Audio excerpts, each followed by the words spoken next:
fortunes of war can change their way. We imagine our lives will be. The March family are on their way. Make Joe, Beth, and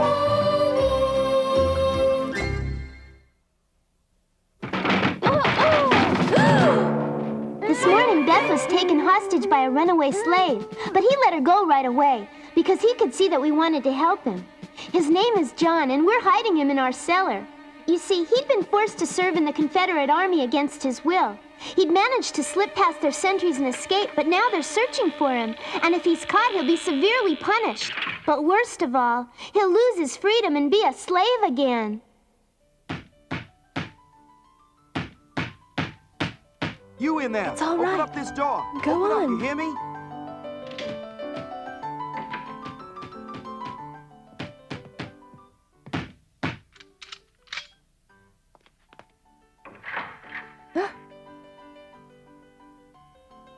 Well, what do you want? What is it? We're searching for a fugitive, ma'am, a deserter. There's no such person here. Sorry for the inconvenience, but I have to search every house, ma'am. I've already told you he's not here. I heard you the first time, but I've been ordered to search every house in this neighborhood, and that is exactly what I'm gonna do. And if I refuse, what then? Under martial law, you don't have that privilege, ma'am. Now step aside. There's no one here but me and my girls. You're wasting your time, gentlemen. I've been patient so far, but now I insist that you open the door and step aside. Under the circumstances, I suppose I've no choice. That's right, ma'am. You don't. Very well.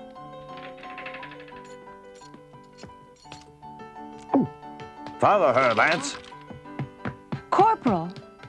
That's Hannah, our maid. She's been with us for years. She's like one of the family. If she'd seen him, she would have told me. You never can tell.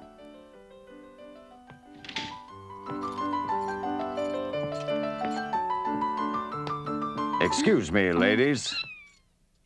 This won't take long. My mother and sisters were almost too scared to breathe. The Confederate officer was standing directly on top of the trap door of the cellar where John was hiding. I questioned the maid and searched the kitchen, but there's no sign of him. She's the only one in there, sir. Very well, Finch. Search all the rooms downstairs. Yes, sir. You go and search the rooms upstairs, Woodward. Yes, sir. Please don't be harsh with my girls. They're scared enough as it is. I understand. Well, what are you waiting for? Yes, sir. Oh, there's no one up there except my daughters, Corporal. I swear it. He could be up there without your knowing it. Now, if you'll excuse me, ma'am. Oh. By the way, miss, you play beautifully. Please do go on. Go on, dear. Play something. Please, Lord, please don't let them find me. I can't go back. I can't. That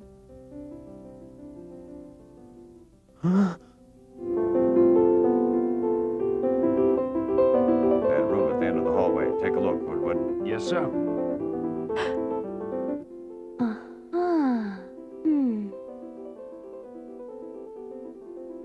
How nicely she plays. And with all those soldiers around. If it were me, I'd be too scared. Search every room except for this one, sir.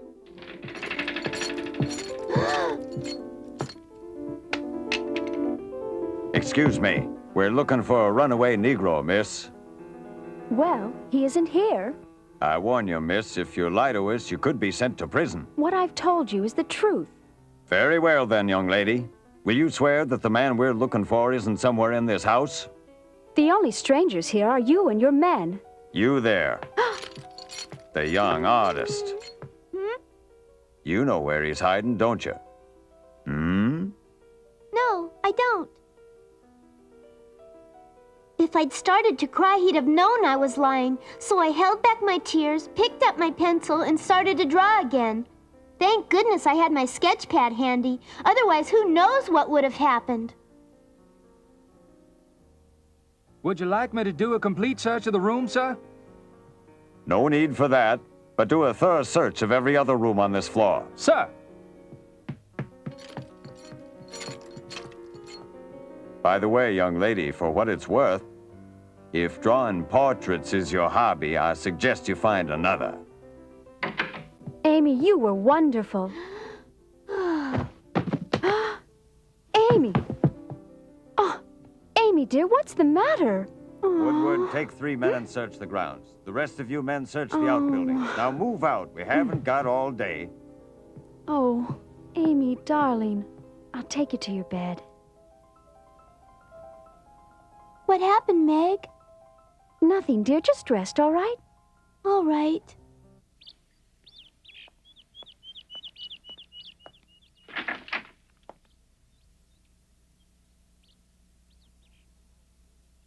Smells awful good. Ah, that's mighty fine soup. We're looking for a Negro deserter. We know he's hiding somewhere around here. Thought maybe you might have seen him. Nope, haven't seen anybody like that. But if I had, I'd have helped him every way I could think of to get away. You black folks that have been freed up here in the North all talk real big. For now. Not for much longer, though. After we win the war and hang that traitor Lincoln, you's all gonna be slaves again, like you're supposed to be. We'll never be slaves again. Not ever. John was scared to death, certain that the rebel soldiers would keep on searching until they found him. We were all frightened too, of course, but it seemed that John was safe, at least for the moment.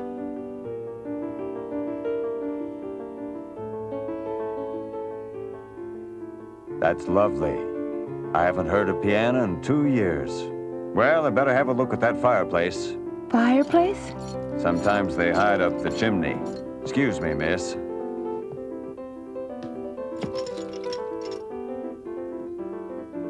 See anything, Lieutenant? No, ma'am, not a thing. Well done. Young lady, if I may, I'd like to request a favorite of mine. Would you mind playing Home Sweet Home for me?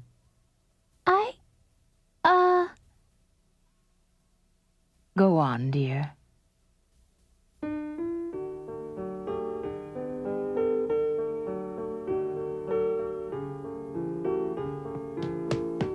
Sir, we searched all the outbuildings and there's no sign of him. Any luck, Woodward? No, sir. Very well. The young lady plays piano quite beautifully, doesn't she? What? Huh?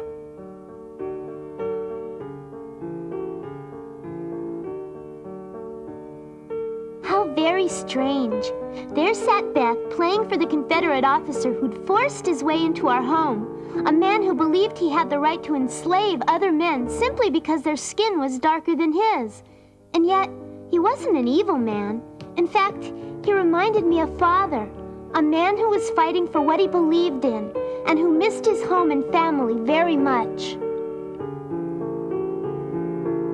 Jimmy, time for supper. All right, Grandma, I'm coming.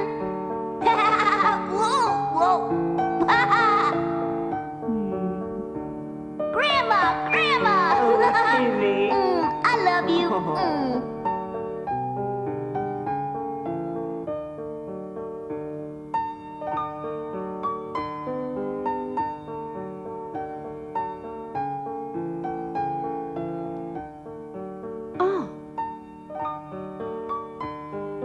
It seemed like they'd given up looking for John, but then, all of a sudden... Uh-huh.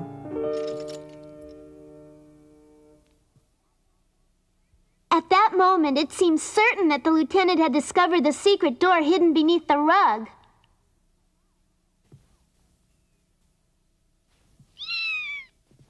Aren't you ashamed of yourself? Ma'am, I'm afraid your carpet's ruined.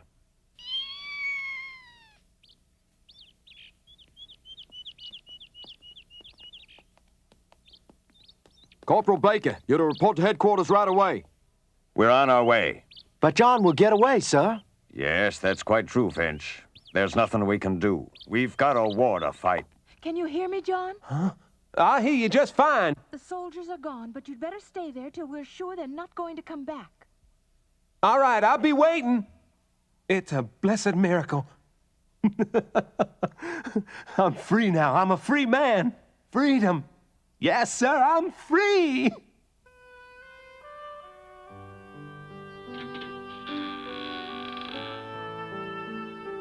Thanks.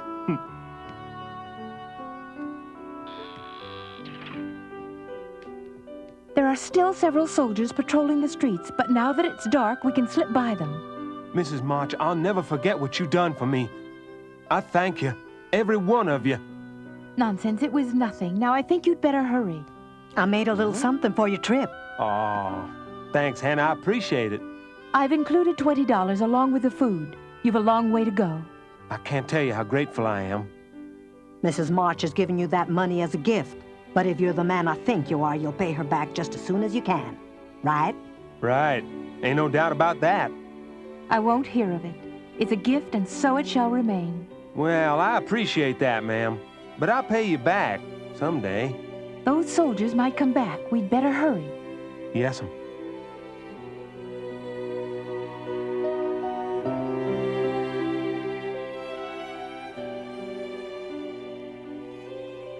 Y'all keep playing, Miss Beth, you hear?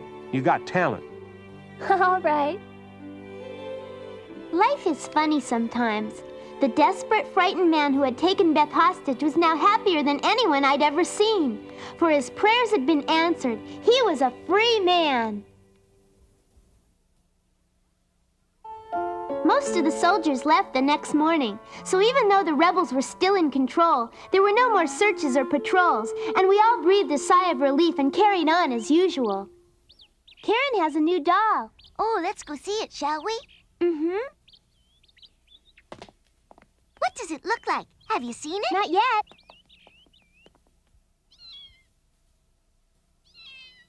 No, no, no, no, no. That will never do. It's dreadful.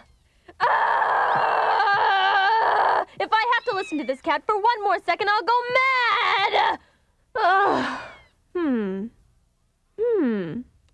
Aha!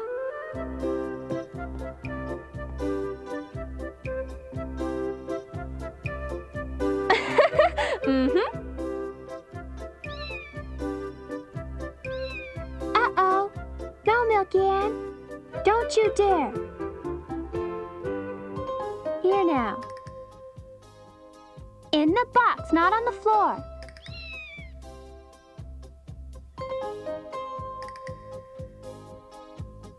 No, no, Milky Ann, not over there. You simply must learn to use your box. No, Milky Ann. Excuse me, but I can't write with all this screeching going on. But she hasn't learned to use the box yet. My novel will never be finished at this rate. A novel, Joe? To write something that long, it must be a wonderful story. It's the best idea for a story I've ever had, but it's awfully difficult to write with Milky Ann crying like that. Oh, please, Joe. Won't you tell me what happens in your story? I'm just dying to know what it's about. Well, I might. Writers don't usually like to talk to anyone about what they're writing. The more you talk about it, the less creative you'll be. But in this case, I'll make an exception. I'm honored, Miss March. As well you should be, Miss March. Well, what's it about? I haven't quite worked out the ending yet, but there is one thing I can tell you. It's terribly frightening. I can't imagine being more scared than I was the day that Father saw those rebel soldiers. I declare I was trembling like a leaf. Christopher Columbus, if you think that was scary, just wait till you hear my story. It's full of horror and terror and fun things like that. To tell you the truth, Joe, I'm not terribly fond of stories like that. Then perhaps I oughtn't tell you about it. I wouldn't want to upset you. Tell me just a little bit of it, all right? Well, the best part is the murder in the haunted castle. It's been deserted for 100 years. But in the cellar, deep underground in the darkness, is the casket of the Count. He's buried in the cellar? Exactly. His treasure was buried with him, but when the casket is open, the treasure is missing, and so is the Count. Stop, Joe. I've heard quite enough. But I've hardly begun to tell you what the story's about. I'm sorry, Joe, but I'll have nightmares for a week if I hear any more. Uh-oh. No, Milky Ann, not there. You must learn to use the box. There, just in time. I do believe it's working, Beth. Now listen carefully. The box. You've got to use the box. Well, it looks like she's finally learned her lesson, Beth. An historic moment indeed. Congratulations. It's about time. Beth, there's one problem. What do you mean, Joe? Hannah doesn't like cats at all. My goodness, I had no idea. I knew that Meg didn't like them, but I didn't know about Hannah. She's terribly frightened of cats even more than Meg. Milky Ann, you hear that? Please stay away from Hannah and Meg, all right? If she wanders into the kitchen, Hannah's going to have a fit.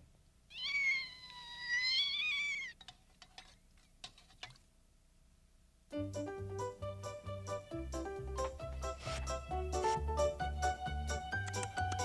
little more salt. Hmm? Get away from me, you hear? Scat! Shoo! Go on! Get out of here! Ain't no cats allowed in the kitchen!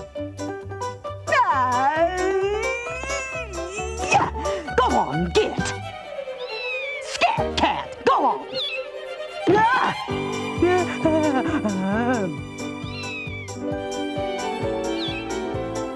Now I'm warning you, don't take one step closer, you hear me? Now go on, scat! Shoo! Now looky here, cat. Why don't you go and bother somebody else? Now I got... Oh!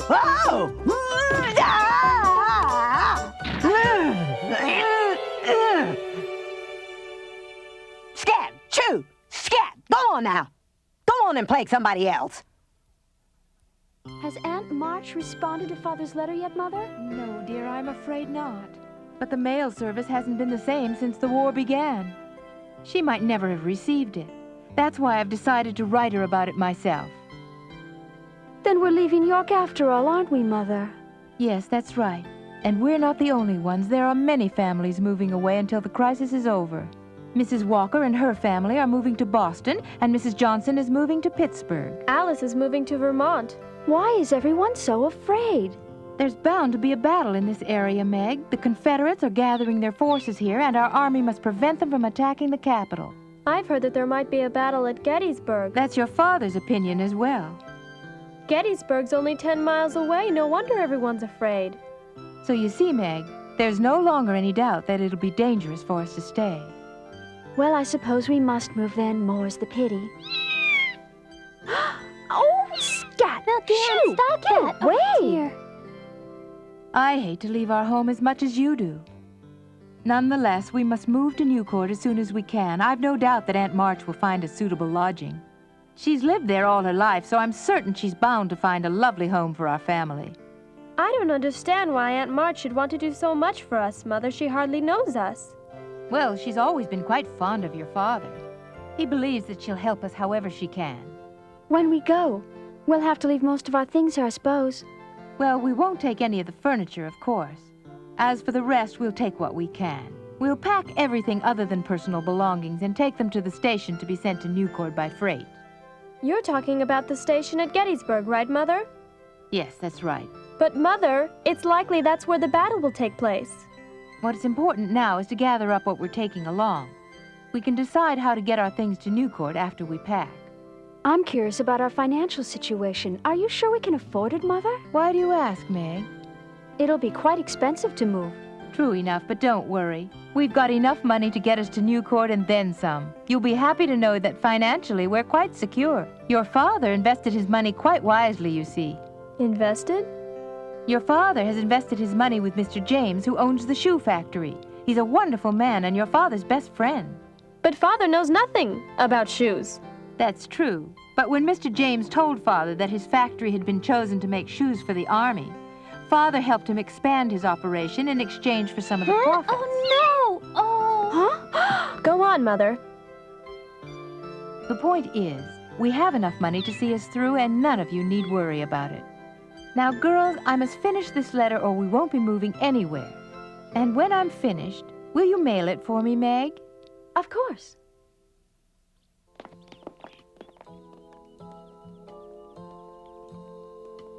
Even if they are the enemy, their uniforms are quite handsome. How nice to see you again, Mrs. Evans. I haven't seen you and Louisa for some time. Hello, Meg. Good afternoon. Meg, dear, how is your mother and your family? Fine. I take it you'll be coming to our party tomorrow night. I'd planned on going, but since the rebels are occupying the town now, I assumed you'd delay it for a while. Whatever for. Our family's given a dance party during the first week of July for as long as I can remember. A family tradition is more important than a few soldiers, isn't it? Right. It'll be great fun. It'll be a splendid party, but of course many of our eligible young men can't be there because of the war.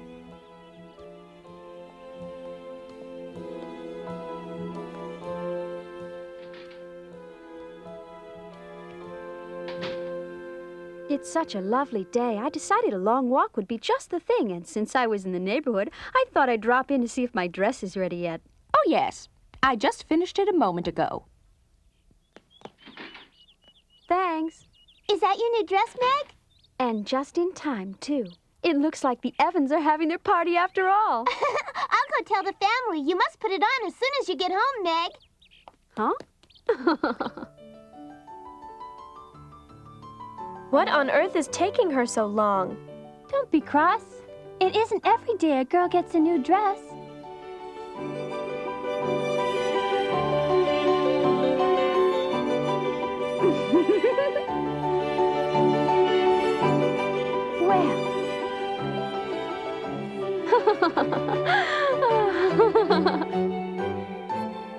When Meg saw herself in that beautiful dress, she began to imagine all sorts of things, until a sudden loud noise brought her back into the real world again.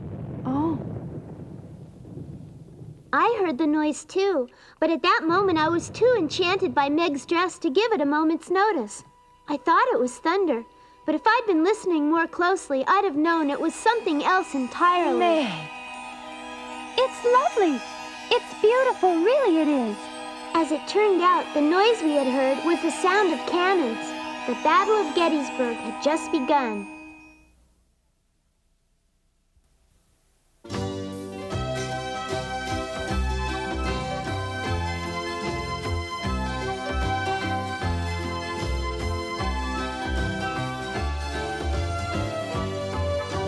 Fortunes of war can change their ways.